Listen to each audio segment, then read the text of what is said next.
కూడి వచ్చిన మీ అందరికీ కర్మేల ఆత్మీయ సహవాస సంఘ విశ్వాసులకు మన ప్రభువును ప్రియ రక్షకుడునైన యేసుక్రీస్తు వారి శ్రేష్టమైన నామంలో శుభములు మరియు వందనాలండి. ఆదికాండం 3వ అధ్యాయాన్ని మనం ధ్యానం చేసుకుంటున్నాం. 3వ అధ్యాయంలో మొదటి వచనం నుంచి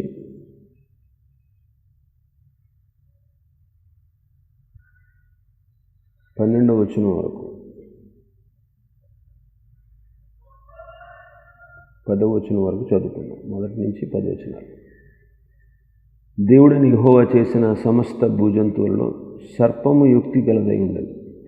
అది ఆ స్త్రీతో, ఇది నిజమా? ఈ తోట చెట్లలో దేని ఫలమునైనా మీరు తినకూడదని దేవుడు చెప్పినా అని అడిగాను. అందుకు స్త్రీ, ఈ తోట చెట్ల ఫలములను మేము తినవచ్చును, అయితే తోట మధ్యనున్న చెట్టు ఫలములను గూర్చి దేవుడు మీరు చావకుండానట్లు వాటిని తినకూడదనియో వాటిని ముట్టకూడదనియో చెప్పినని సర్పము తనను. అందుకు సర్పము, మీరు చావనే చావరు, ఏలైనగా మీరు వాటిని తిను దినమున మీ కన్నులు తెరవబడునని, మీరు మంచి చెడ్డలను ఎరిగిన వారే దేవతల వలె ఉందురని దేవునికి తెలియనని స్త్రీతో చెప్పగా, స్త్రీ, ఆ వృక్షము ఆహారములకు మంచిది, కన్నులకు అందమైనది, వివేకమిచ్చు రమ్యమైనదినే ఉండుట చూసినప్పుడు ఆమె దానిని ఫలములలో కొన్ని తీసుకుని తిని తనతో పాటు తన భర్తకు ఇచ్చను. అతడు కూడా తిని. అప్పుడు వారిద్దరి కన్నులు తెరవబడిన. వారు తాము దిగంబరులమని తెలుసుకుని అంజూరపు ఆకులు కుట్టి తమకు కచ్చడము చేసుకుని చల్లపూటన ఆదామును అతని భార్యయు తోటలో సంచరించుచున్న దేవుడైన యెహోవా స్వరమును విని, దేవుడైన యెహోవా ఎదుటికి రాకుండా తోట చెట్ల మధ్యను దాక్కొనగా, దేవుడైన యెహోవా ఆదామును పిలిచి, నీవు ఎక్కడ ఉన్నావు? అందుకు అతడు, నేను తోటలో నీ స్వరము విన్నప్పుడు దిగంబరిగా నుంటిని గనుక భయపడి దాగుకుంటున్నాను. గత దినం వాళ్ళు శోధనలో పడిపోవడానికి గల 3 కారణాలు చెప్పుకున్నాం. ఒకటి, వారు ఒంటరిగా ఉంది. హవ్వ ఒంటరిగా ఉన్నప్పుడు వచ్చాడు.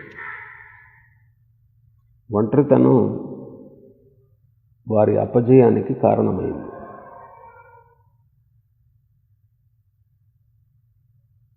కలిసి ఉండాలి. వాళ్ళు ఏకాకిగా ఎప్పుడు ఉండకూడదు.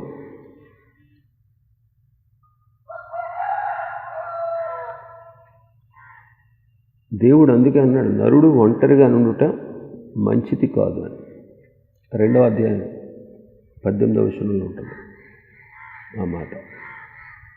యేసుప్రభు కూడా తన శిష్యుల్లో వారిని సేవకు పంపేటప్పుడు ఇద్దరిద్దరినిగా పంపించాడు. అక్కడ మనం నేర్చుకున్నది ఏంటంటే, ఎప్పుడు మనం ఒంటరిగా ఉండకూడదు. అంటే దేవునితో సన్నిహిత సహవాసం మనకు లేనప్పుడు మనం శోధనకు గురైపోతాం. దేవునితో సహవాసం ఎప్పుడైతే ఉండదో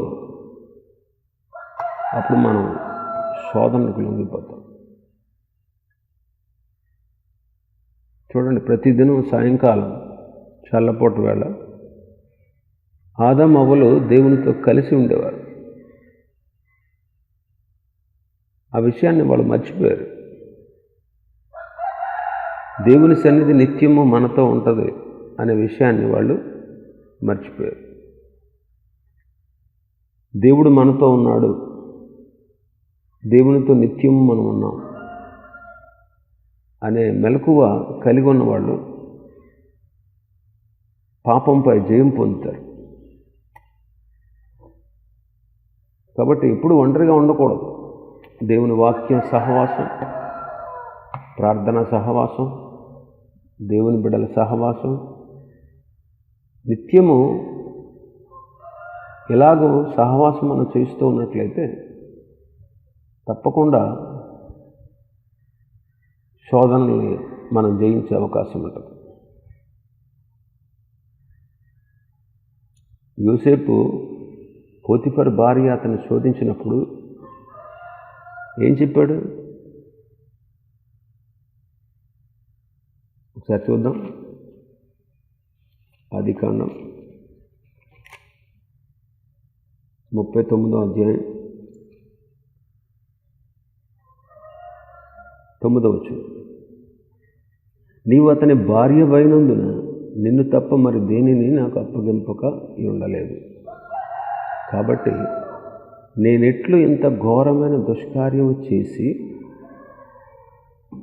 నా యజమానునికి విరోధంగా పాపము కట్టుకుందునని అన్నాడా? మరేమన్నాడు? దేవునికి విరోధముగా పాపాన్ని కట్టుకుంటాను. నేను ఎందుకు ఇలాంటి దుష్కార్యం చేసి దేవునికి విరోధంగా పాపం చేస్తాను? ఇది దేవుని దృష్టికి పాపం కదా. అంటే తండ్రి దగ్గర తన దేశంలో ఉన్నప్పుడు మాత్రమే దేవుడు కాదు, పరాయి దేశంలో కూడా తన దేవుణ్ణి, తనలో ఉన్నటువంటి దైవ భయాన్ని విడిచిపెట్టలేదు. అన్నీ సౌఖ్యంగా తండ్రి దగ్గర క్షేమంగా ఉన్నప్పుడు దేవుడు అంటూ కూర్చోలే. అన్నీ ప్రతికూలంగా ఉన్నా కూడా, ప్రతికూల పరిస్థితుల్లో కూడా దేవుణ్ణి, దైవ భయాన్ని ఎప్పుడూ వదలలేదు యోసేపు. అందుకే జయం పొందాడు, ఓడిపోలే. ఆ రీతిగానే ఒంటరిగా మనం ఎప్పుడు ఉండకూడదు. మనతో ప్రభు ఉన్నాడు. ఆయనతో నిత్యము మనం సహవాసం చేస్తూ, ప్రార్థిస్తూ, వాక్యాన్ని ధ్యానిస్తూ, ఆయన స్తుతిస్తూ, ఆయన సువార్తను ప్రకటిస్తూ, మన సాక్ష్యాన్ని పంచుకుంటూ, దేవుని అడుగుజాడలో నడుస్తూ, ఆయనకి ఇష్టలుగా బ్రతుకుతూ, ఆయన మనతో ఉన్నారు అనేటువంటి స్పృహ కలిగిన ప్రతి వ్యక్తి ఎప్పుడు ఒంటరివాడు కాదు. ఇలాంటి స్పృహ లేకుండా, ప్రార్థన లేకుండా, వాక్యం లేకుండా, సహవాసం లేకుండా, దేవుని బిడ్డలతో సన్నిహిత సంబంధం లేకుండా, దేవునితో సహవాసం లేకుండా ఉంటే నిర్జీవులుగా మిగిలిపోతాం, ఒంటరిగా మిగిలిపోతాం. అపవాది ఈజీగా మనల్ని లొంగ తీసుకుంటాడు. నేటి దినాల్లో సంఘం, ఆది సంఘం అన్నంత బలంగా నేటి దినాల్లో ఉన్న సంఘాలు లేకపోవడానికి గల కారణం ఏంటంటే, ఆది సంఘస్థుల వలె 4 విషయాల్లో నేటి సంఘం 4 విషయాల్లో, ఆది సంఘం 4 విషయాల్లో ఎడతెగక ఉంది. ఇందులో అపొస్తలుల బోధయందు, సహవాసమందు, రొట్టె విరుచుటయందు, ప్రార్థన చేయుటయందు. ఈ 4 విషయాల్లో చాలా ఎక్కువ సమయాన్ని ఆది సంఘం ఈ 4 ఆనందిస్తూ ఉండేది. అందుకే ఆది సంఘం ద్వారా ప్రపంచంలో ఉన్నటువంటి ప్రతి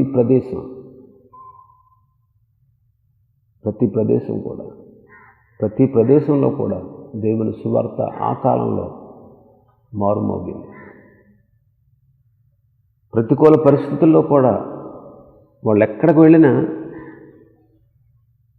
దేవుని యొక్క సువార్తనే ప్రకటించారు. అపొస్తలులనే కాదు, సంఘానికి హింస కలిగి సంఘం చెదిరిపోయింది. ఆయా దేశాలకు చెదిరిపోయిన వారందరూ కూడా ఆయా ప్రదేశాల్లో ఉన్నప్పుడు వాళ్ళు దేవుని సువార్తను ప్రకటించి అనేకులకు యేసుక్రీస్తు నిజమైన దేవుడు, రక్షకుడు అనే విషయాన్ని వాళ్ళు చాటి చెప్పారు. కాబట్టి ఎప్పుడు ఒంటరిగా ఉండకూడదు. రెండవది, వాడు సర్పరూపంలో వచ్చాడు. వాడి తంత్రములు మనం ఎరిగిన వారుగా ఉండాలి.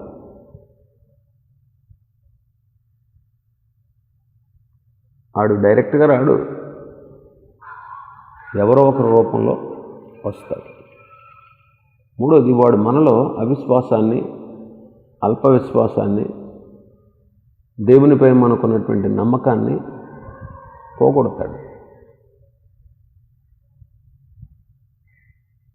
ఎన్ని విధాలుగా వాడు ప్రయత్నాలు చేసినా మనలో ఎప్పటికీ అల్ప విశ్వాసం కానీ అవిశ్వాసం కానీ మనకు ఎప్పటికీ రాకూడదు. ఇంకా మనం చూస్తే వాడు దేవుని వాక్యం మీద అనుమానం కలిగించాడు, ప్రశ్న వేస్తున్నాడు. దేవుని వాక్యం మీద అనుమానం కలిగించాడు. ఇది నిజమా? దేవుడు ఈ తోట చెట్ల ఫలాల్లో దేని ఫలాన్నైనా తినొద్దన్నాడా?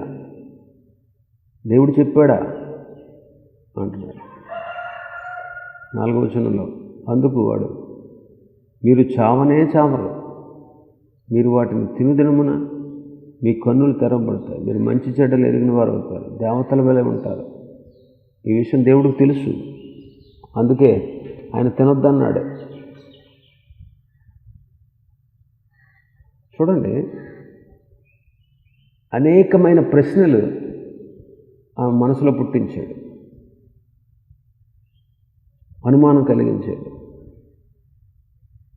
దేవుని మీద, దేవుని వాక్యం మీద, ఆయన చెప్పినటువంటి ఆజ్ఞల మీద ఏదో ఆయన మోసంతో వాళ్ళని తినొద్దన్నాడన్నట్టుగా వాడు అనుమానం పుట్టించాడు. ఈనాటికి కూడా ఈ లోకంలో అనేకుల్ని చాలా ప్రశ్నలు కలిగిస్తున్నాడు. ఇది నిజమా? బైబిల్ దేవుని వాక్యమేనా? అసలు దేవుడు ఉన్నాడా? పరలోకం ఉందా? పాతాళం ఉందా? ఏంటి, నమ్మని వాళ్ళు నరకానికి పోతారా?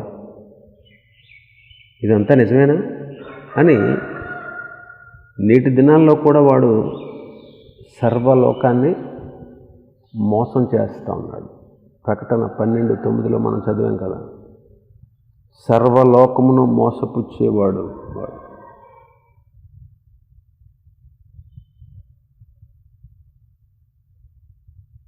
వాడు కుయుక్తితో, ఆలోచనతో మోసకరమైనటువంటి మాటలు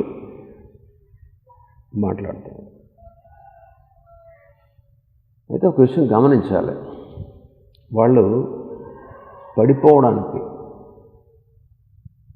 వాళ్ళ పాపంలోనికి పడిపోవడానికి గల కారణం ఏంటంటే, వీడు అడిగినటువంటి ప్రశ్నలన్నిటికీ సమాధానం చెప్పడానికి హవ్వ ముందుకొచ్చింది. వీడు అడిగినటువంటి ప్రశ్నలకి సమాధానం చెప్పేస్తాను. సమాధానం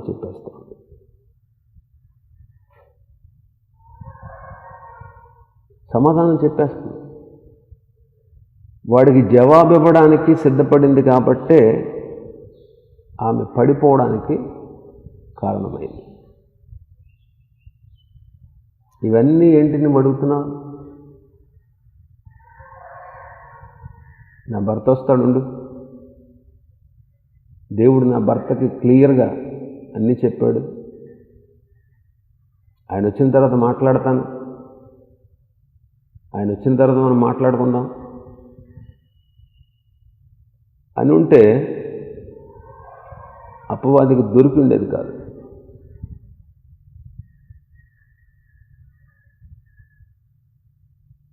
అలా చెప్పి ఉండాలి అసలు యాక్చువల్గా.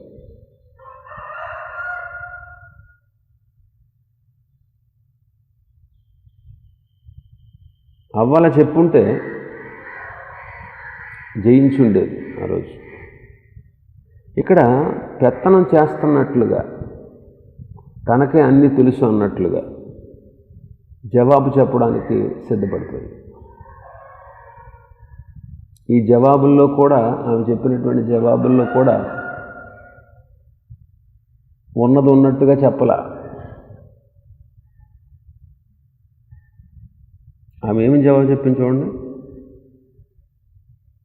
3వ వచనం, 2-3 వచనం. అందుకు స్త్రీ, ఈ తోట చెట్ల ఫలములను మేము తినవచ్చును, అయితే తోట మధ్యనున్న చెట్టు ఫలములను గూర్చి దేవుడు మీరు చావకుండానట్లు వాటిని తినకూడదనియు వాటిని ముట్టకూడదనియు చెప్పినని సర్పముతో అనెను.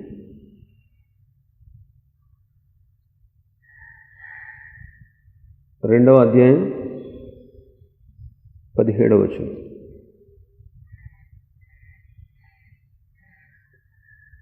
16-17 వచనాలు చూద్దాం. మరియు దేవుడైన యెహోవా, ఈ తోటలోనున్న ప్రతి వృక్ష ఫలములను నీవు నిరభ్యంతరముగా తినవచ్చును. ఇక్కడ ఏమేమి చెప్పింది? ఈ తోట చెట్ల ఫలములను మేము తినవచ్చును. ప్రభు చెప్పిన మాట అంటే ఈ తోటలో ఉన్న ప్రతి వృక్ష ఫలమును నీవు నిరభ్యంతరముగా తినవచ్చు. నిరభ్యంతరముగా అనే పదాన్ని తీసేసింది ఒక మాట. ఇంకా మనం చూస్తే 17వ వచనం, మంచి చెడ్డలు తెలివినిచ్చి వృక్ష ఫలములను తినకూడదు, నీవు వాటిని తిని దినమున నిశ్చయముగా చచ్చెదవని నరునికి ఆజ్ఞాపించింది. ఇవిడేం చెప్తుంది? మీరు చావకుండునట్లు వాటిని తినకూడదనియు వాటిని ముట్టకూడదనియు చెప్పానని సర్పముతో చెప్పాను. అసలు యాక్చువల్గా దేవుడు ఆదాముతో చెప్పాడా, హవ్వతో చెప్పాడా? హవ్వతోనే చెప్పాడు. నరునికి ఆజ్ఞాపించాను 2:17 ఆదాముతోనే చెప్పాడు. నిరభ్యంతరం అనే మాట తీసేసింది.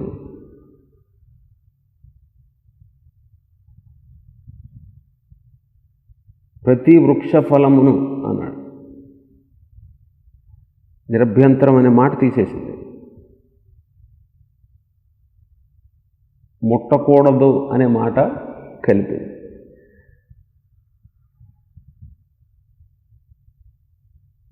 భర్త వచ్చిన తర్వాత మాట్లాడదాం అని చెప్పుంటే, తను పెత్తనం వహించకుండా ఉంటే ఈ పాపంలో అజ్ఞానంలో పడిపోయేది కాదు. ప్రభు చెప్పిన వాటిలో కొన్ని కలిపింది, కొన్ని తీసేసింది. దేవుని వాక్యము కలిపి చెరపడం అనేది ఏదెన్లోనే ప్రారంభమైంది. అది అలాగే కొనసాగుతూ ఉంది ఇప్పటికే. నేటి దినాల్లో కూడా సంఘాల్లో కలిపి చెరిపే బోధకులు లేరండి? ఉన్నారు కదా ఎంతోమంది. అందుకే మనం వాక్యం చదివేటప్పుడు కానీ, సంభాషించేటప్పుడు కానీ, బోధించేటప్పుడు కానీ చాలా జాగ్రత్త కలిగి ఉండాలి. దేవుని మాటలు ఎంతో పరిశుద్ధమైనవి. భయభక్తులతో జాగ్రత్తగా దేవుని వాక్కులు ఉచ్చరించాలి. నెహెమ్యా గ్రంథం 8వ అధ్యాయం 8వ వచనం చదువుకుందాం. ఇటువలనే వారు దేవుని గ్రంథమును స్పష్టముగా చదివి వినిపించి జనులు బాగుగా గ్రహించున్నట్లు దానికి అర్థము చెప్పిరి. స్పష్టముగా చదివి వినిపించుట అనే మాట అక్కడ చూస్తున్నాం. ఇది చాలా ప్రయోజనకరం. లేకపోతే కొన్నిసార్లు నష్టం కలుగుతుంది. ఇక్కడ గట్టిగానే చెప్తుంది, చాలా స్ట్రాంగ్గా ఉన్నట్టు, మీరు చావుకున్నట్లు వాడు తినకూడదు, వాటిని ముట్టకూడదు అని చాలా గట్టిగా ఖచ్చితంగా చెప్తున్నట్లు కనపడుతుంది. కానీ ఎంత ఖచ్చితంగా మాట్లాడినట్టు కనబడినా అంతే సులువుగా ఓడిపోయింది.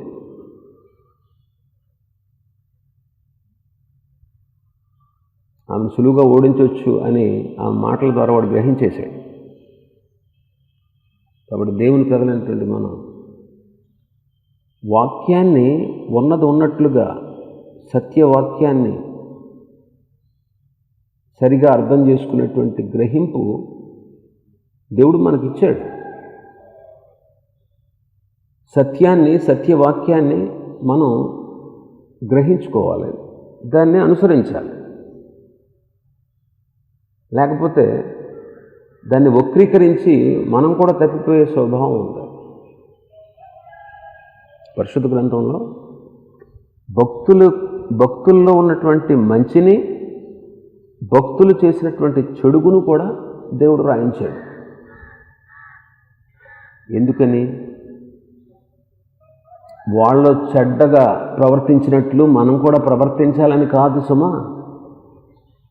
వాళ్ళు చెడుగా ప్రవర్తించి ఇంత నష్టపోయారు, మీరు అలా చెయ్యొద్దు అని మనకు జ్ఞానోపదేశం కలిగించడానికే ప్రభు వీటన్నిటిని రాయించి ఉంచారు.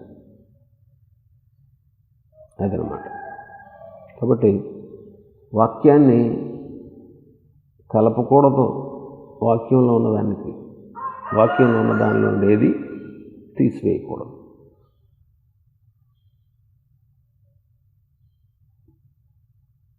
ఈ విషయాన్ని మనం గమనించాలి.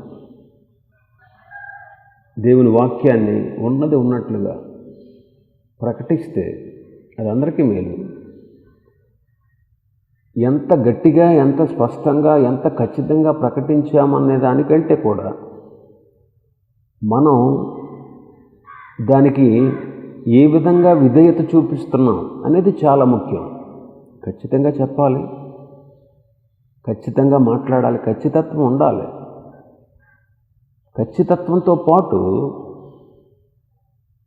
దాన్ని మనం అవలంబిస్తున్నామా లేదా అనేది చాలా ముఖ్యం. చాలా ముఖ్యం. చాలామంది వాక్యానుసారంగా ప్రవర్తించరు. వాక్యాన్ని స్పష్టంగా చదువుతారు, గ్రహించుకుంటారు, అర్థం చేసుకుంటారు, కానీ వాక్య ప్రకారంగా నడవరు, వాక్యానుసారంగా ప్రవర్తించరు. అలాంటి వాళ్ళే త్వరగా పాపానికి, అపవాదికి లొంగిపోతారు. కాబట్టి మనం చాలా జాగ్రత్తగా దేవుని వాక్యాన్ని అర్థం చేసుకోవాలి, చదవాలి, గ్రహించుకోవాలి. అన్నిటికంటే ముఖ్యంగా అవలంబించాలి.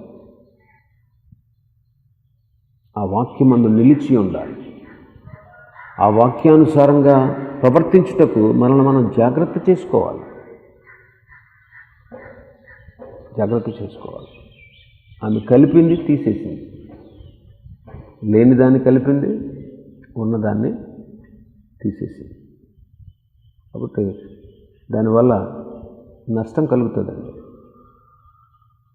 సరి అయిన గ్రహింపు లేకపోతే, గ్రహించుకున్నా మన జీవితాలకు అన్వయించుకోకపోతే మనం నష్టపోతాం. మనం భక్తిలోంచి, విశ్వాసం నుంచి తొలగిపోతాం. ఇంకా మనం చూస్తే మీరు చావనే చావరు అంటున్నాడు 4వ వచనంలో. అందుకు సర్పము మీరు చావనే చావరు. దేవుడేమో నిశ్చయముగా చేస్తారు అని చెప్పాడు. వీడేమంటున్నాడు? మీరు చావనే చావరు అంటున్నాడు.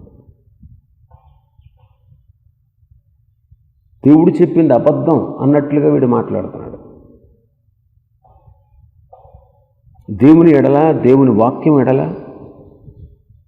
విశ్వాసం కలిగినటువంటి వాళ్ళ హృదయాల్లో వీడు అవిశ్వాసాన్ని కలిగిస్తున్నాడు. దేవుడు చెప్పిందంతా ఒట్టిదే అన్నట్టు మాట్లాడుతున్నాడు. హవ్వ ఆలోచించాలి దీని విషయంలో. హవ్వకి ఒక స్పృహ రావాలి. ఏంట స్పృహ? మమ్మల్ని పుట్టించాడు ఆ దేవుడు, మమ్మల్ని పోషిస్తున్నాడు, మమ్మల్ని కాపాడుతున్నాడు, ఒక తండ్రిలాగా మమ్మల్ని దినదినము దర్శిస్తున్నాడు. ఇదేంటి, ఎంత మంచి దేవుడు ఈ రీతిగా నన్ను పోషించి, సంరక్షిస్తూ, బలపరుస్తూ, భద్రపరుస్తూ, నాకు అన్ని ఈవులు, అన్ని అవసరతలు తీర్చి దినదినము మాతో సహవాసం చేస్తూ ఎంతో సంతోషంగా అన్యోన్యంగా మేము జీవించగలిగేటట్టు చేస్తున్న ఆ దేవుడి గురించి వీడు ఎలా మాట్లాడతాడండి? వీడు మాట్లాడే మాటలేంటి? ఆయన అబద్ధికుడు, ఆయన చెప్పిన మాటకి ఇప్పుడు వ్యతిరేకంగా మాట్లాడుతున్నాడేంటి అని ఆలోచించలేదు. అసలు ఆలోచించలేదు. జ్ఞానం లేదండి ఆవిడికి. జ్ఞానం ఉందే, కానీ దాన్ని వినియోగించుకోలేదు. అందుకే సులువుగా ఓడిపోయింది.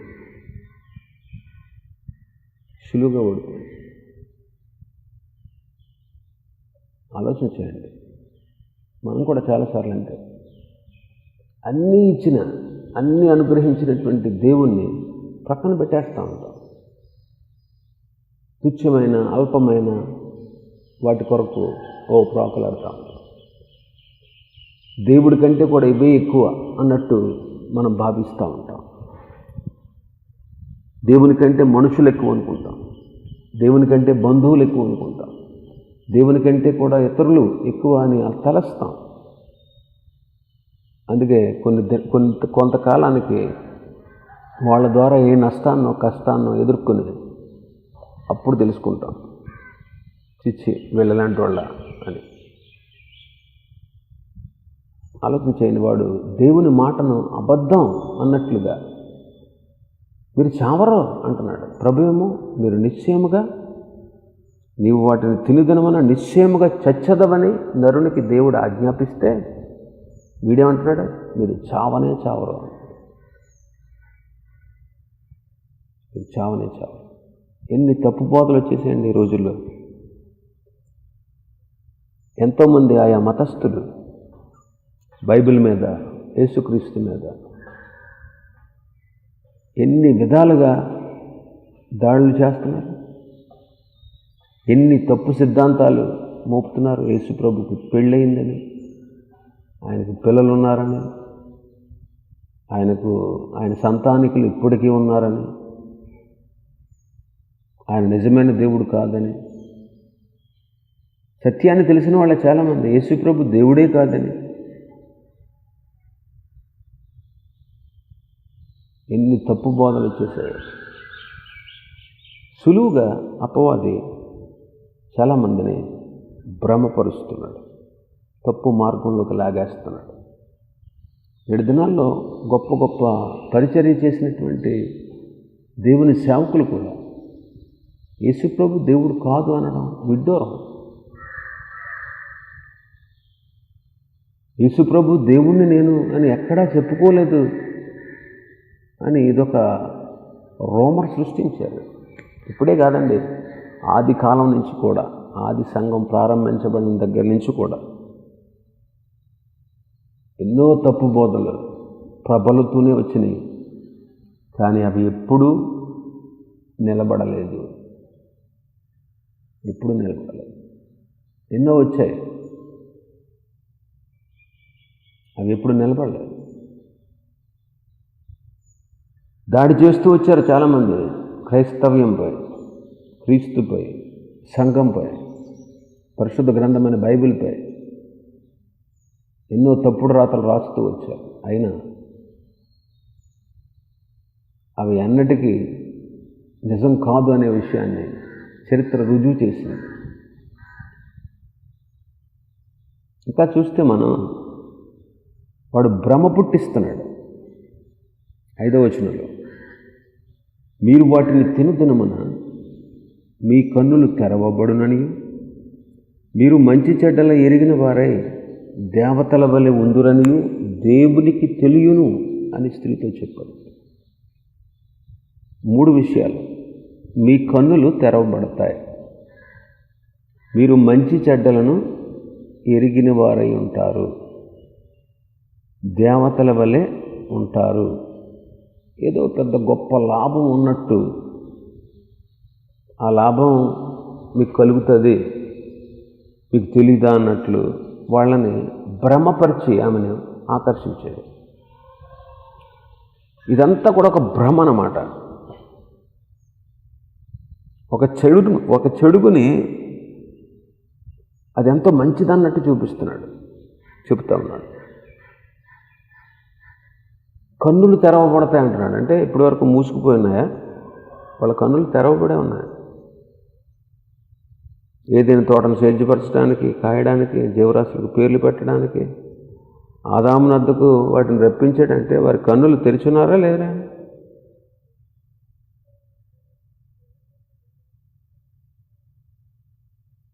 ఆ స్త్రీ ఆ వృక్షం ఆహారానికి మంచిది, కన్నులకు అందమైనది, వివేకమిచ్చు రమ్యమైనది ఉండేటి చూసినప్పుడు అనే మాటలు చదువుతున్నాం 6వ వచనంలో. అంటే ఆమె కన్నులు తెరిచినట్టుగానే ఉన్నాయి కదా.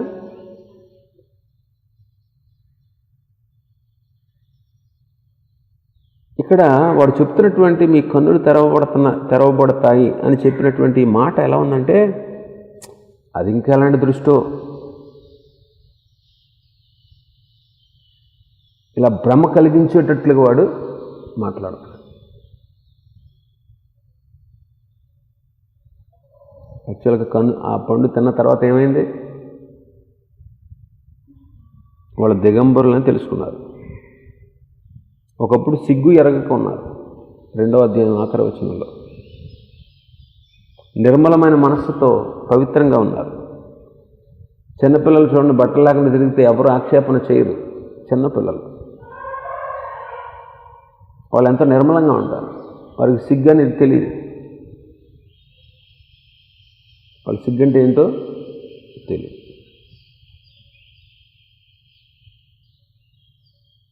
అయితే ఇప్పుడు వాళ్ళ కన్నులు తెరవబడ్డాయన్నాడు. అంటే చెడు సంబంధమైన దృష్టి వాళ్ళలో కలిగింది.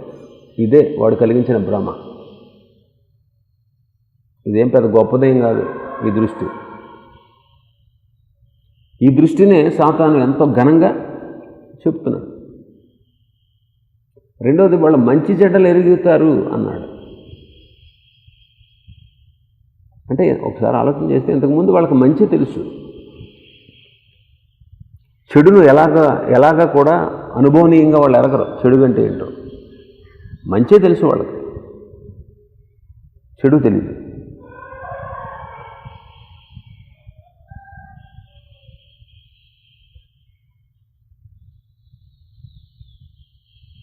ఈ పండులో చెడ్డ ఉన్నది అని నేను చెప్పట్లా. వారు ఆజ్ఞను అతిక్రమించారు కాబట్టి ఇది పాపమైంది. పాపములో ఉన్నటువంటి చేదేంటో, పాపంలో ఉన్నటువంటి చెడ్డతనం ఏంటో వాళ్ళకి అర్థమైంది తర్వాత. అప్పటి వరకు వాళ్ళు మంచి ఎరిగి ఉన్నారు, కానీ ఇప్పటి నుంచి వాళ్ళు చెడుకు కూడా ఎరిగి ఉన్నారు.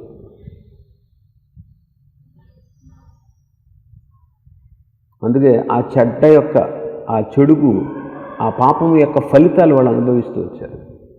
ఆ తర్వాత శ్రమలో వాళ్ళకి ఇచ్చినటువంటి శిక్షలు, వాళ్ళకి పెట్టినటువంటి శిక్షలు మనం చూస్తే అంతకుముందు ఎంతో సంతోషంగా, సౌఖ్యంగా, ఆనందంగా, క్షేమంగా, నెమ్మదిగా ఉన్నటువంటి వాళ్ళు ఈ చెడుగు యొక్క, ఈ తిరుగుబాటు యొక్క, ఆజ్ఞాతి క్రమం యొక్క, దేవుణ్ణి విడిచినందువల్ల వచ్చినటువంటి శిక్ష ఏంటో వాళ్ళు కనులారా అనుభవించారు, చూశారు, అనుభవించారు. ఒకప్పుడు పరిశుద్ధులుగా ఉన్న వీళ్ళు ఇప్పుడు దుష్టత్వాన్ని కూడా తెలుసుకున్నటువంటి వాళ్ళుగా ఉన్నారు. చూడండి, తెలియక పిల్లలు ఏదైనా తప్పు చేస్తే, ఏదైనా పొరపాటు చేస్తే ఏమంటారు? అది తెలియని స్థితి అని తలస్తారు.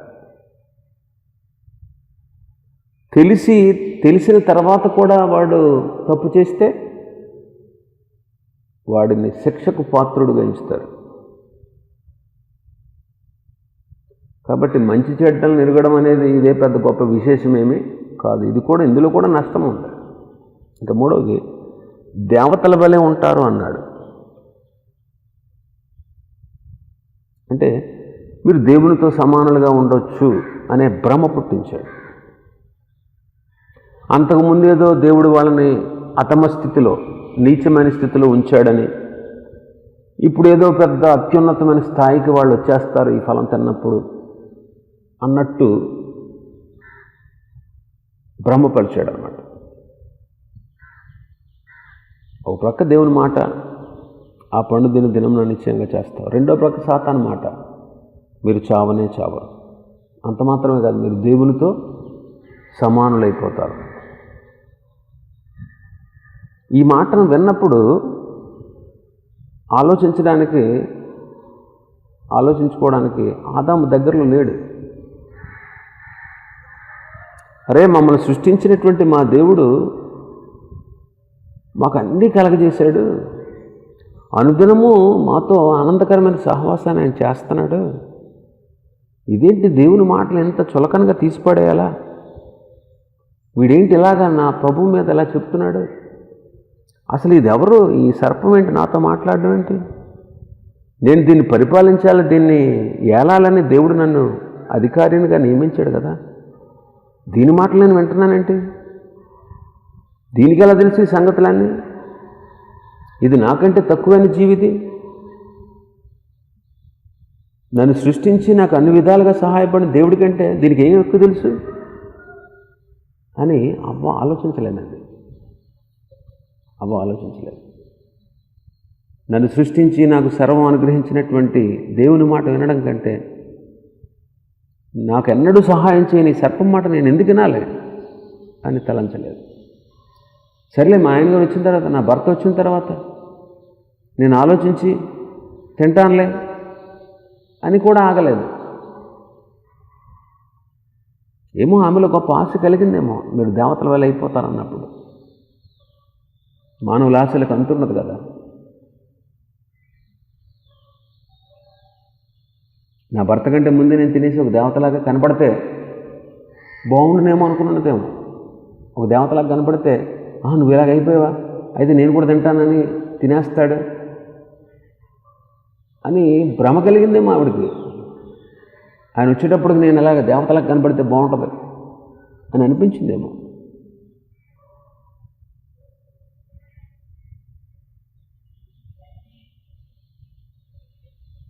అపవాది పుట్టించే భ్రమలో నేటి దినాల్లో విశ్వాసులు కూడా బ్రతుకుతున్నారు.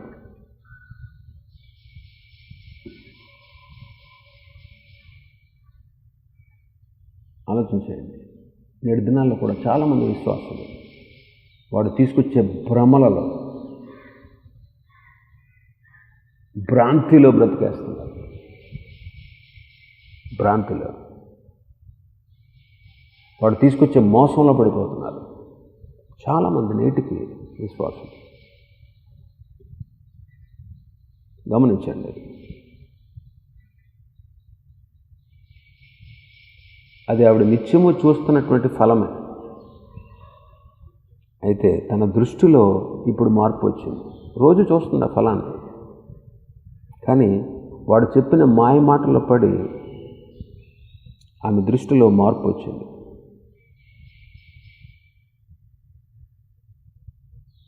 ఆమె దృష్టిలో మార్పు వచ్చి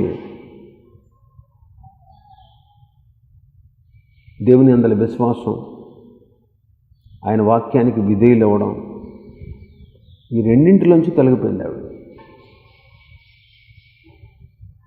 ఆ రెండింటిలోంచి తొలగిపోయింది. దేవుని అందు అవిశ్వాసం వచ్చేసింది, దేవుని వాక్యానికి అవిధేయత చూపించింది. అలాగే పతనం అయిపోయిందండి, అలాగే పాడైపోయింది. కాబట్టి దేవుని బిడ్డలు మనం చాలా జాగ్రత్తగా గమనించాలండి, చాలా జాగ్రత్తగా గమనించాలి. మనం చాలా జాగ్రత్తగా ఉండాలి. అపవాది కలిగించే భ్రమలలో మనం బ్రతకూడదు. భ్రమపరుస్తాడు వాడు. అందులో ఏదో కిక్ ఉంది, అందులో ఏదో ఆనందం ఉంది, పాపంలో ఏదో సంతోషం ఉంది, పాపంలో తెలియని ఒక ఆనందం ఉందని మనుషుల్ని మత్తులో, వ్యభిచారంలో, పాపంలో, అపవిత్రతలో నెట్లో పడేసి, ఇంటర్నెట్లో పడేసి, వాట్సాప్, ఫేస్బుక్, ట్విట్టర్ వీటన్నిటిలో పడేసి ఇదే ఒక గొప్ప ప్రపంచం, ఇంతకు మించిన ఆనందం ఈ లోకంలో లేదు అని మనుషులకి భ్రమ కలిగించి చివరికి వాళ్ళని బానిసలుగా మార్చుకుని వారి నాశనానికి కారకుడవుతున్నాడు అపవాది. దేవుని పిల్లలు ఈ విషయంలో చాలా జాగ్రత్తగా ఉండాలి, చాలా జాగ్రత్తగా ఉండాలి. ఆమె ఆలోచించకుండా వెంటనే తీసేసుకుని ఫలాలు తీసేసుకుని తినేసింది. 3 రకాలుగా శోధించబడింది. మొదటిది 6వ వచనం, ఆ స్త్రీ ఆ వృక్షము ఆహారమునకు మంచిదియు కన్నులకు అందమైనది, వివేకమిచ్చు రమ్యమైనది అయి ఉండట చూచినప్పుడు ఆమె దాని ఫలములలో కొన్ని తీసుకొని తిని తనతో పాటు తన భర్తకు ఇచ్చాడు. ఆ వృక్ష ఫలము ఆహారమునకు మంచిది. ఆహారం దేనికి? శరీరానికి. కాబట్టి ఇది శరీరాశ, ఇది శరీరాశ. కన్నులకు అందమైనది, ఇది నేత్రాశ, ఇది నేత్రాశ. వివేకమిచ్చు రమ్యమైనది, ఇది జీవపు డంబం.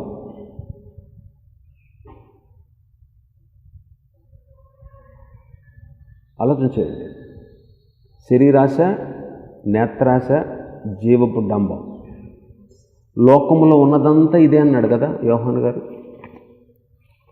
గారు తన మొదటి పత్రికలో 2వ అధ్యాయంలో 16వ వచనం, లోకంలో ఉన్నదంతయు శరీరాశయు, నేత్రాశయు, జీవపు డంబము తండ్రి వలన పుట్టినవి కావు, అవి లోక సంబంధమైనవే. ఈ 3 విధాల శోధనలకు లొంగిపోయింది. 3 విధాల శోధనలు. ప్రతి వ్యక్తికి ఈ 3 విధాల శోధనలు ఉంటాయి. మొదటి ఆదాము ఓడిపోయాడు. కడపటి ఆదామైన యేసుక్రీస్తు సాతానుని ఈ 3 విషయాల్లో జయించాడు. అందుకే అపవాది శోధించుతూ ఈ రాళ్లను రొట్టెలగినట్లు చేసుకొని తిను అన్నాడు. మత్తయి సువార్త 4వ అధ్యాయంలో ఉంటుంది ఈ సందర్భం అంతా. ఇది శరీరాశికి సంబంధించింది. కాబట్టి ప్రభు ఏమన్నారు?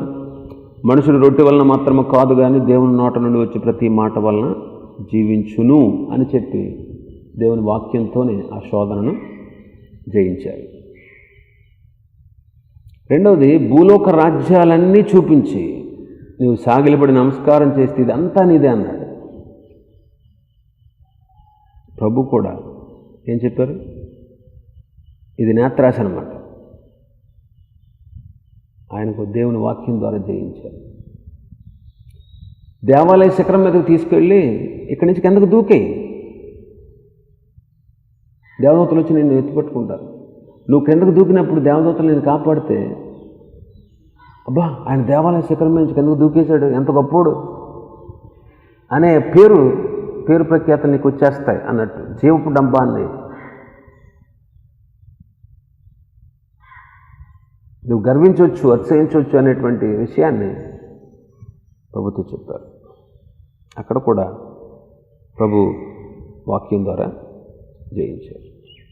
లోకసువార్త 4:1-12 వరకు చదవండి, మీకు అర్థమవుతుంది. ఇటువంటి శోధనే మోషేను కూడా శోధించాడు. మోషేను కూడా అపవాది శోధించాడు. హెబ్రీ పత్రిక 11వ అధ్యాయం, హెబ్రీ పత్రిక 11వ అధ్యాయం 24-27. మోషే పెద్దవాడైనప్పుడు విశ్వాసం బట్టి ఐగుప్తు ధనం కంటే క్రీస్తు విషయమైన నంద గొప్ప భాగ్యమని ఎంచుకొని అల్పకాల పాపభోగం అనుభవించుట కంటే దేవుని ప్రజలతో శ్రమ అనిపించుట మేలని యోచించి ఫరో కుమార్తె యొక్క కుమారుడని అనిపించుకున్నట్టు ఒప్పుకొనలేదు. ఎలాగనగా అతడు ప్రతిఫలముగా కలుగు బహుమానమందు విశ్వాసం బట్టి అతడు అదృశ్యుడైన వారిని చూచుచున్నట్టు స్థిరబుద్ధి గలవాడే రాజాగ్రహమునకు భయపడక ఐగుప్తును విడిచిపోయాడు. ఐగుప్తు ధనం ఇది శరీరానికి సంబంధించినటువంటి శోధన. కానీ మోషే ఏమనుకున్నాడు? ఐగుప్తు ధనం కంటే క్రీస్తు విషయమైన నింద గొప్ప భాగ్యమని ఎంచుకుని ఆ శోధన జయించాడు. రెండవది, అల్పకాల పాప భోగం అనుభవించడం కంటే. ఇలాగా సాతాను మోషేను శోధించాడు. కానీ మోషే దేవుని ప్రజలతో శ్రమ అనుభవించడం మేలని సాతాన్ని ఓడించాడు. ఇది నేత్రాశకు సంబంధించింది. మూడవదిగా ఫరో కుమార్తె యొక్క కుమారుడు అనిపించుకోవడం, ఇది చాలా ఘనత వస్తుంది నీకు అని సాతాను మోషేను శోధించాడు. అయితే మోషే ఆ శోధనకు కూడా లోబడలే. ఫరో కుమార్తె కుమారుడను అనిపించుకొనుట కంటే ప్రతిఫలముగా కలగబో బహుమానమందు మోషే దృష్టించాడు. ఇది జీవపు డంబానికి సంబంధించినటువంటి శోధన. నేటికి సాతాను తన భక్తుల్ని ఈ 3 విధాలుగా శోధిస్తూ ఉంటాడు. శరీరాశ, నేత్రాశ, జీవపు డంబం. ఏ శోధనైనా సరే ఈ 3ంటికి సంబంధించిందై ఉంటుంది. నేడు మనం కూడా మోషే వలె, మరి విశేషంగా మన ప్రభు అయిన యేసుక్రీస్తు వలె ఈ శోధనలు జయించాల్సిన వారంగా ఉన్నాం. సాతాను యోబును కూడా శోధించాడు, కానీ సాతాను శోధనకు యోబు లోబడలేదు. వీళ్ళందరూ అవ్వలోంచి వచ్చారు కదా, మోషే కానీ యోబు కానీ అవ్వలోంచి వచ్చారు. వీళ్ళందరూ సాతాన్ని జయించారు. హవ్వ కూడా సులువుగా జయించవచ్చు అసలు, కానీ హవ్వ ఏమాత్రం ఆలోచించలేదు. దేవుడు వాళ్ళని అజ్ఞానులుగా సృష్టించలేదండి. హవ్వ అసలు సాతాను మాటలకు లోబడాల్సిన పని లేదు, అయినా హవ్వ లోబడిపోయిందంటే ఇది చాలా విచారకరం. అందుకే పౌలు గారు అంటాడు, హవ్వ మోసపరచబడింది కానీ ఆదాము మోసపరచబడలేదంట. అయితే ఆదాము తన భార్య మాట విని ఆ పండు తినేసాడు. కారణం ఏంటో తెలుసా? భార్య మీద తనకున్న ప్రేమ. ఆదాము తన భార్యతోనే ఉండిపోయాడు. యేసుప్రభు కూడా సంఘం కోసం తను ఏం చేశాడు? అప్పగించుకున్నాడు.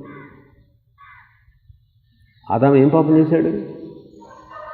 దొంగ కాదు, వ్యభిచారి కాదు, త్రాగుబోతు కాదు. ఒకటే ఒక పని, దేవుని ఆజ్ఞను అతిక్రమించాడు. ఆజ్ఞాతిక్రమమే పాపం. కాబట్టి నేటి దినాల్లో కూడా దేవుడు మారు మనసు పొందాలని ఆజ్ఞాపిస్తున్నాడు. ఆ అజ్ఞాన కాలం మంది దేవుడు చూచి చూడనట్టుగా ఊరుకున్నాడు. ఎప్పుడైతే అంతటను అందరూ మారు మనసు పొందాలని దేవుడు నరులకు ఆజ్ఞాపిస్తున్నాడు. ఆజ్ఞాతిక్రమమే పాపం. దేవుని ఆజ్ఞను అతిక్రమించడమే, ఆయన యందు విశ్వాసం ఉంచకపోవడమే. యోహాను సువార్త 16:8 ప్రకారం యేసుక్రీస్తునందు మనం విశ్వాసం ఉంచకపోవడమే పాపం. యోహాను సువార్త 16:8. ఆయన వచ్చి పాపమును గురించి, నీతిని గురించి, తీర్పును గురించి లోకమును ఒప్పుకొని చేయను. లోకలు నా యందు విశ్వాసం ఉంచలేదు గనుక అదే పాపం అంటున్నాడు. కాబట్టి మనం దేవుని యందు విశ్వాసం ఉంచకపోవడం, యేసుక్రీస్తునందు విశ్వాసంగా ఉంచకపోవడం వల్ల ఆజ్ఞను అతిక్రమించి పాపులుగా మారిపోయారు. వాళ్ళ శోధన జయించి ఉండుంటే వాళ్ళు నీతిమంతులుగానే ఉందరు. లోపడకపోవడం వల్లే వాళ్ళు పాపులయ్యారు. నేడు మనం కూడా ఈ పాపాన్ని, ఈ లోకాన్ని జయిస్తూ క్రీస్తు పక్షంగా ఆయన ఆజ్ఞను అతిక్రమించకుండా ఆయనకు విధేయులమై మారు మనసు పొందితే మనం కూడా నీతిమంతులుగా తీర్చబడతాం. ఆదామును బట్టి మనం అందరం కూడా పాపులమైపోయాం. ఒక మనుష్యుని ద్వారా అంటాడు. రోమీయులకు రాసిన పత్రిక 5వ అధ్యాయం చదవండి, 12వ వచనం నుంచి. అయితే యేసుక్రీస్తునందల విశ్వాసం ద్వారా మనం నీతిమంతులుగా తీర్చబడ్డాం.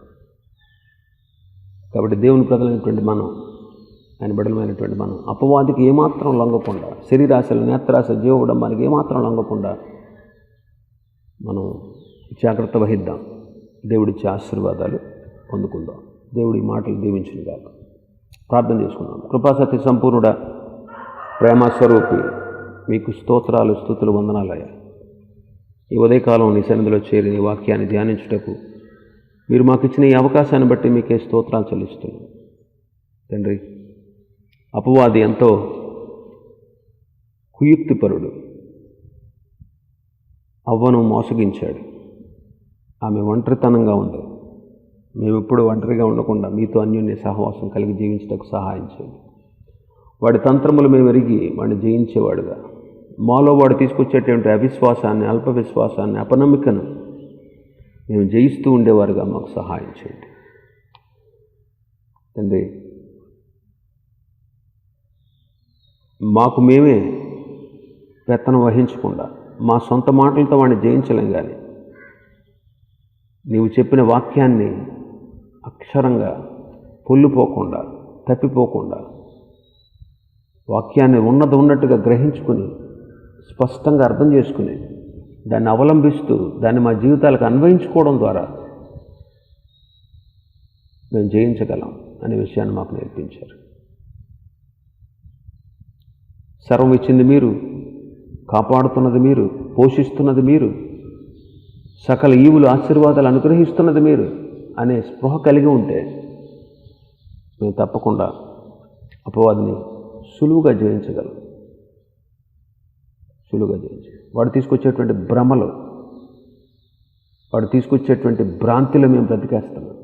చాలాసార్లు ఈ లోకం, ఈ పాపం, ఈ శరీరాశలు, నేత్రాశలు, జీవపుడంబం ఇవేవో గొప్పవి అన్నట్లుగా వాడు తీసుకొచ్చేటువంటి భ్రమలలో బ్రతుకుతున్నటువంటి నీ బిడ్డల కోసం ప్రార్థిస్తున్నాం. మేము ఇప్పుడు కూడా ఇలాంటి భ్రమలతో మేము పడిపోకుండా సహాయం చేయండి. మాకొద్దునైనా ఈ శరీరాశ, నేత్రాశ, జీవపుడంబం వీటిని జయించుటకు మాకు సహాయం చేయండి. ఆనాడు మాకు మాదిరిగా ఉన్నటువంటి మీరు, మేము మీ అడుగు జాడల్లో నడుచుకోవాలని మాకు మాదిరి ఉంచి వెళ్ళినటువంటి మిమ్మల్ని పోలి అపవాదిని ఎదిరించుటకు, జయించుటకు కావలసినటువంటి వాక్య జ్ఞానం, ప్రార్థనా శక్తి మాకు అనుగ్రహించండి. మోషే కూడా జయించినట్టు మేము చదువుతున్నాం. యోబు జయించాడు, యోసేపు జయించాడు.